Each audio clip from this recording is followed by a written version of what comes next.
Well, hello there. How's it going? So, this is all the damage I did to the dovetail with my heating stick. It just grazed it barely. This dovetail's in pristine shape, and that's exactly how I wanted it. Now I gotta come in here and start chiseling away to make my life easier, undercutting the heel. As you can see, they did the same thing in 1966. They undercut the heel. Okay, so here are the measurements I took. In an ideal situation, to get the action I want at the 12th fret, I would lower the saddle 5/32 of an inch, which is 0.1563. The length of my heel from the fretboard down to the bottom of the heel along the side of the guitar, or the top of the guitar, is 3.5. And the distance from the 12th fret, or the neck to body joint, which is the 14th fret, the center of the 14th fret to the leading edge of the saddle, is pretty much 11 inches, 11 1/32 or whatever. So this times this divided by that, I get 0.0494 of an inch, which is 1.25 millimeters. Okay, I set my caliper for 1.25 millimeters. I'm going to transfer that line.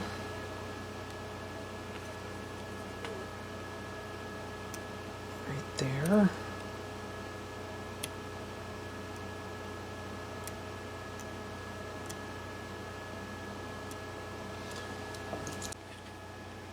I'm going to put a little fuzz on that tape from my t-shirt.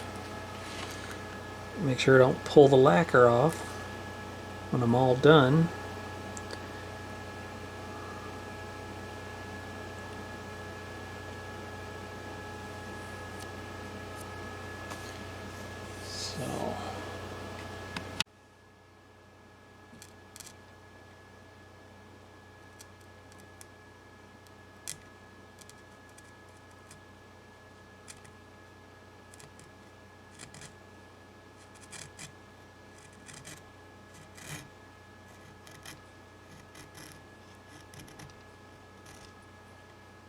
Other thing we can do to make sure I don't pull off all the lacquer is to drop in a little naphtha on the tape.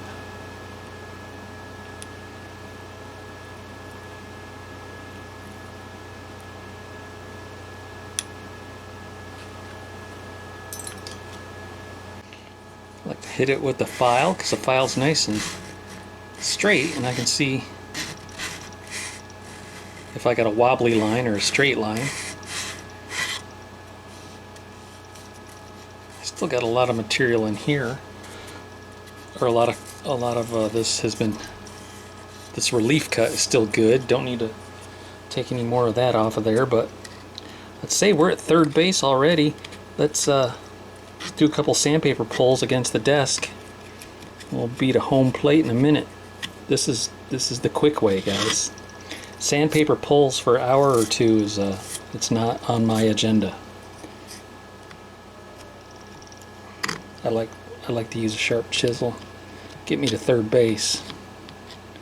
There's actually one more cut I was going to make right here above the top of the dovetail, and I make that cut with a surprising tool.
I heat the fretboard with the heat lamp. 2 minutes. I actually brought the lamp down. I want to let it go. I want to bake it for about 20 minutes, maybe 25 minutes, maybe till it gets nice and hot and smokes a little bit.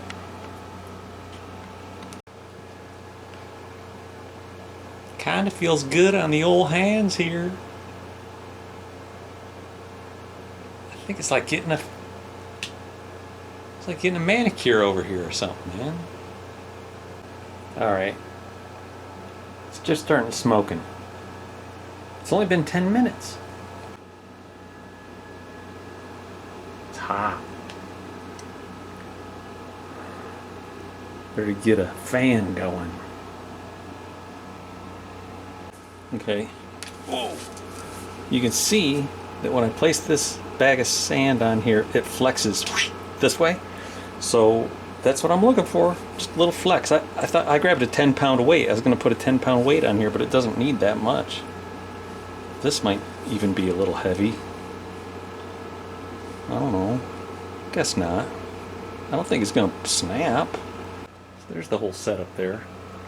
Just letting gravity kind of do its thing there. That's flipping up. We're going to get ourselves a little fall away on this job, which is always welcome. A little fall away action.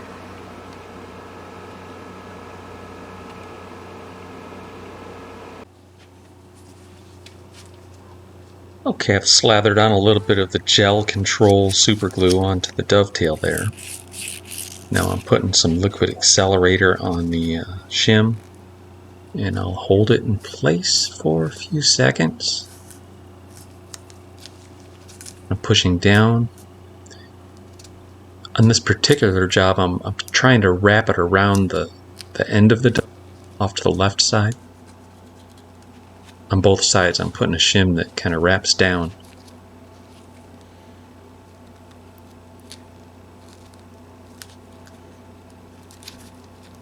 Hold it for a few seconds, and we'll do a little trimming. You remember that big old crack, don't you? I'm gonna wet sand that crack. Well, I filled it in with lacquer. I'm wet sanding it. 800 through 2000. Trizact 3000.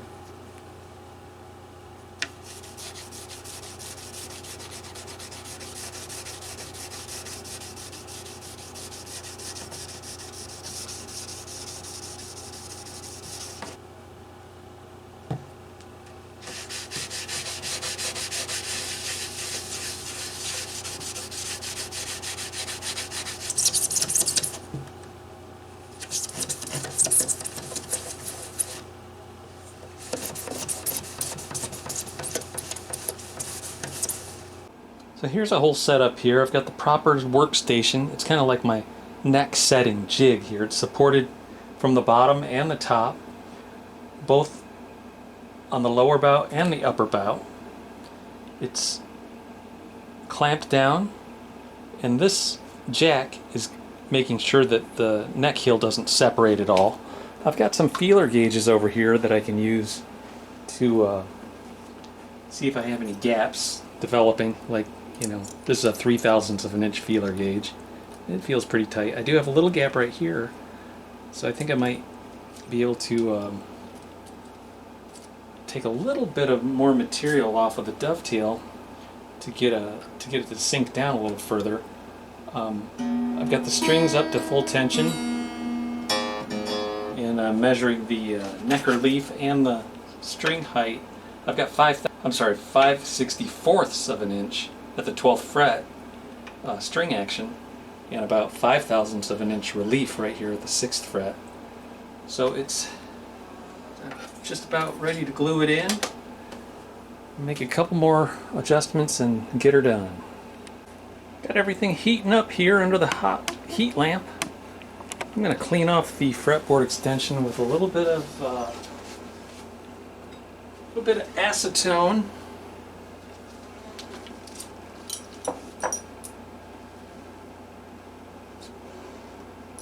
Don't want to get that on the lacquer.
There's my hide glue up from all angles.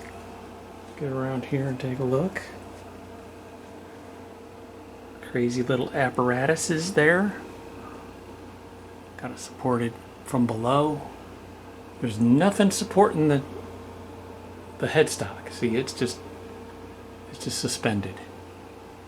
And Sam from Virginia was asking about how I touch up around the perimeter of the neck reset, and what I do is a lot of times I'll take Zinsser spray shellac, this stuff, you know, this is a Luth Group Ding Kings trick. You spray it in a cup, kind of wine red color. So I took Mixol Red, which is pigment, 1 drop of it, Mixol, and 1 drop of the color tone Bordeaux, which is a bluish red, into the cup with the shellac.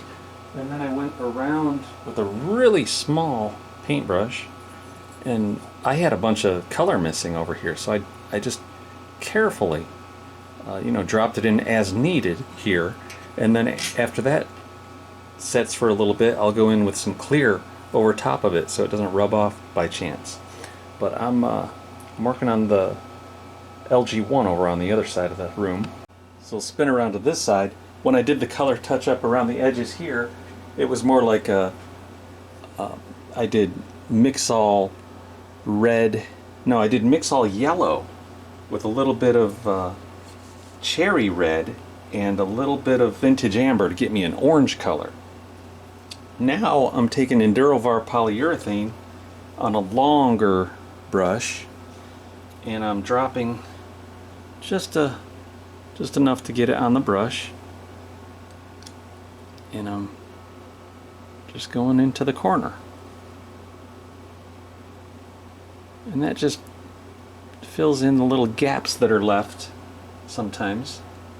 When you glue all these pieces back together, they don't always go together perfectly, so this gives the appearance that everything's just perfect. Let me zoom in and just see.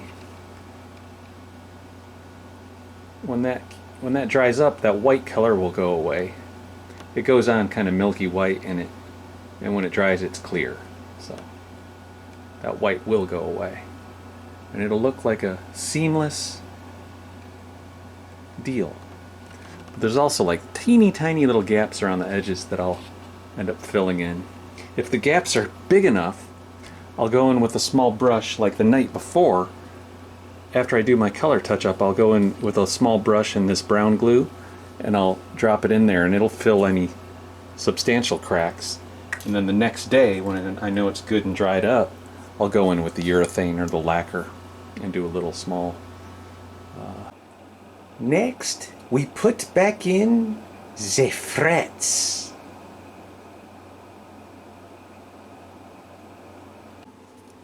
I support the body.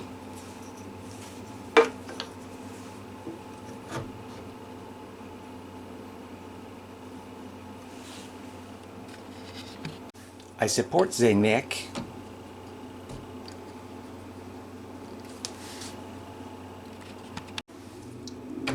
And I support the head.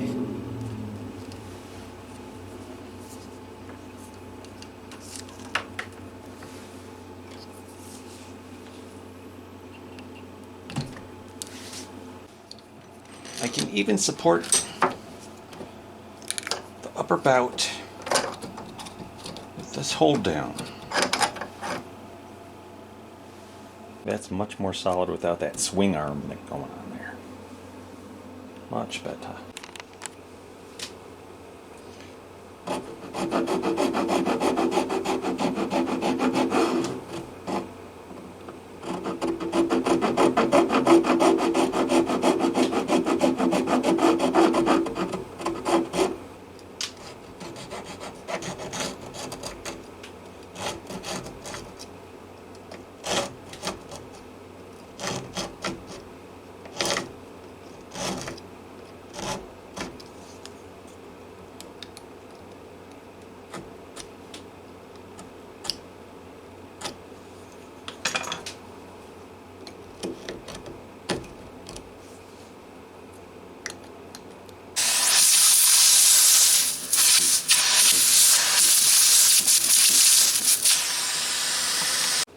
Naphtha to clean.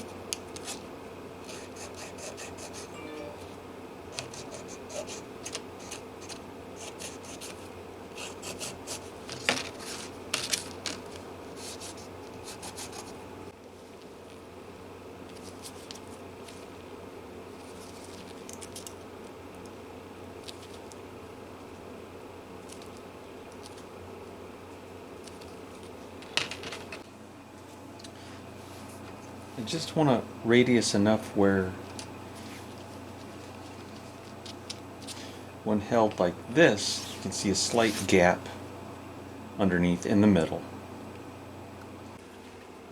I clean the slots with the wet paper towel. This is naphtha. Just wet enough to grab some of the sawdust, but not water. It's not going to swell the wood. I keep the brown hide glue in the syringe.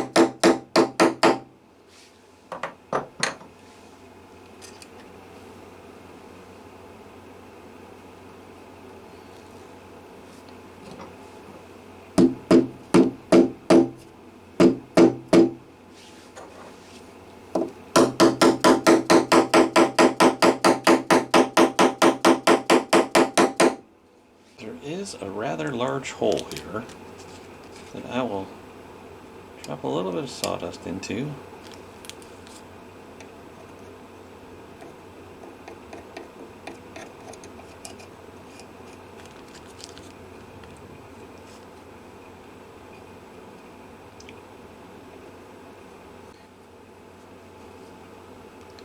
There's a little bit of thin thin CA glue. Just a dab. A dab will do.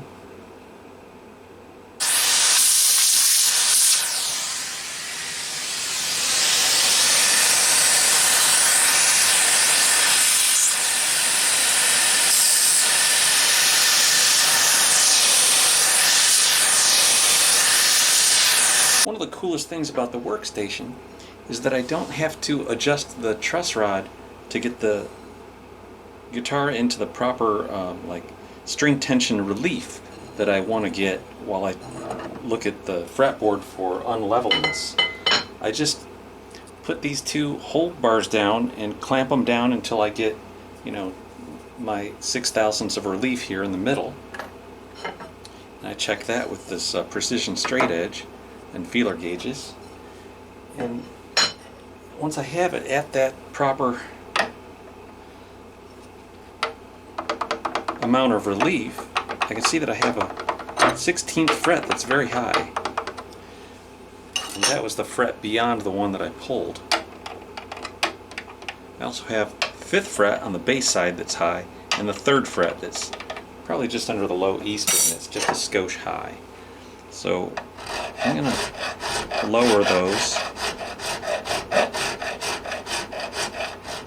a skosh just to get rid of the humpiness, just until I get it level. A couple swipes with the pillar file. I'm going to do the 3rd fret.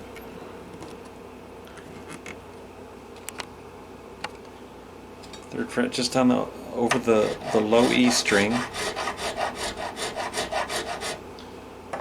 Just a little leveling to do.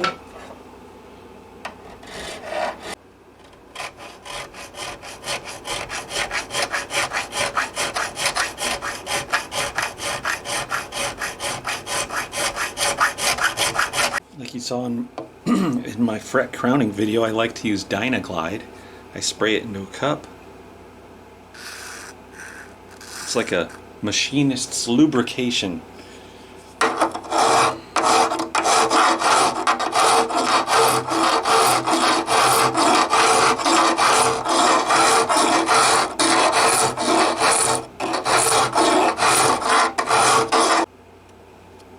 Okay, now that we've flattened the top of those frets, I want to come in and knock that little corner down.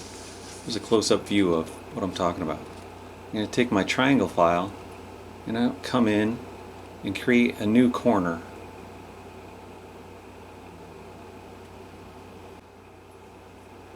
So I just want to come in and start creating that new corner.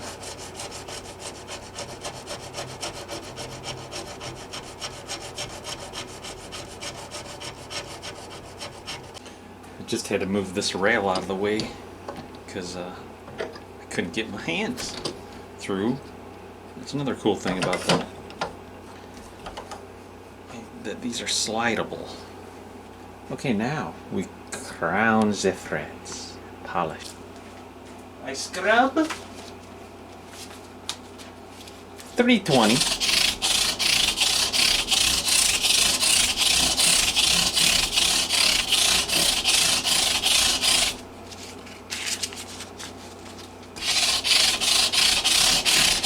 Scotch Brite pad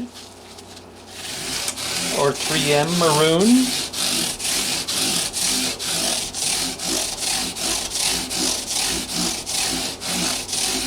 .400 P grade.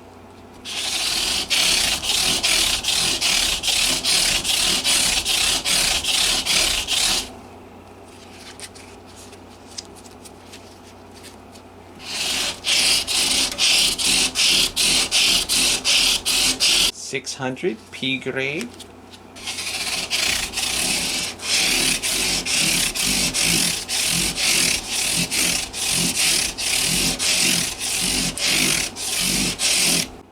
.800 P grade.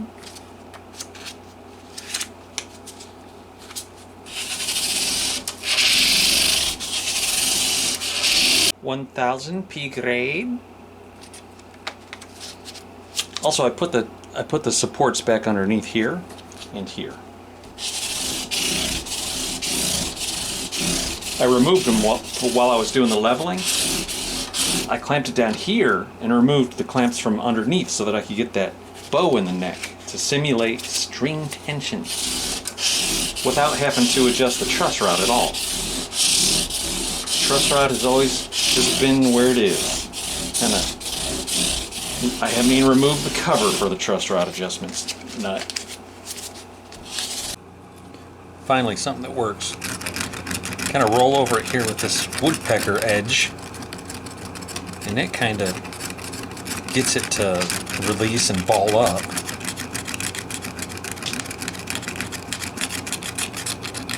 And then you go in with the tape and pick up all those little balls. So now that I got that figured out, it shouldn't take so long.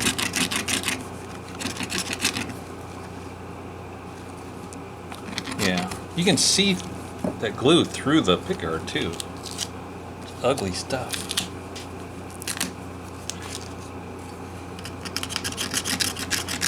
All right. You end up using that woodpecker for pretty much the whole thing. It works really good. And then I hit it with some 120 grit sandpaper on a little foam block. Now, I think I'll hit it with some denatured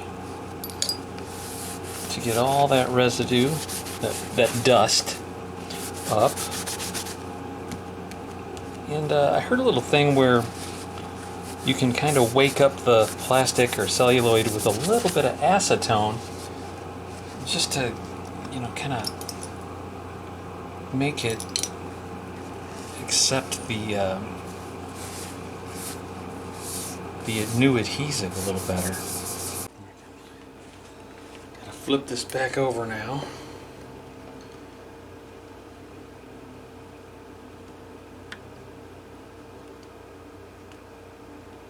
There.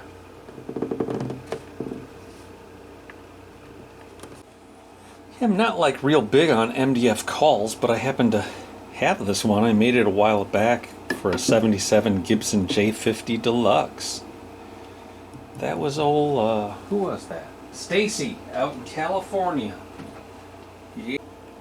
And there we go. A few clamps for a few minutes, and we'll be ready to string her up. What are you going to do? Put electric guitar strings on her? No. I put these. You know, I had those 80-20 10 through 47s on it, and that's before we did the neck reset though. I think she can handle the 12 through 52s now, balanced tension nickel bronze. It's got a warmer sound. And I put in these Tusk bridge pins. Although I think this is like one of those original nylon sort of, I don't know what kind of material this saddle is. It's not bone though. I'll probably eventually go ahead and replace that too, but let's see if I can get my thumb warmed up, and as soon as I get my thumb warmed up, see what she sounds like. Now, this is the first time I've done a neck reset on one of my own guitars in a long time. And that's how I got my start. Buying up cheap little guitars that needed neck resets and then fixing them up and selling them. It was a good start. And then the 10 through 47 80-20 bronze that I took off of here, I'm going to use that on a little even an older vintage guitar that I just got. It's a 64 Martin single O 16 NY.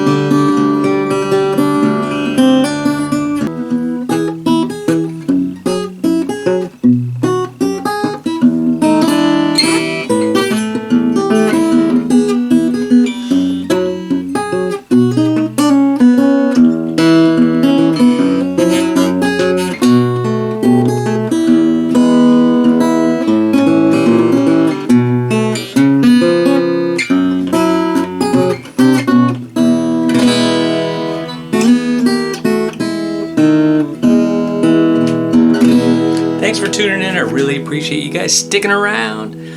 See you soon with some more guitar restoration videos. Take care.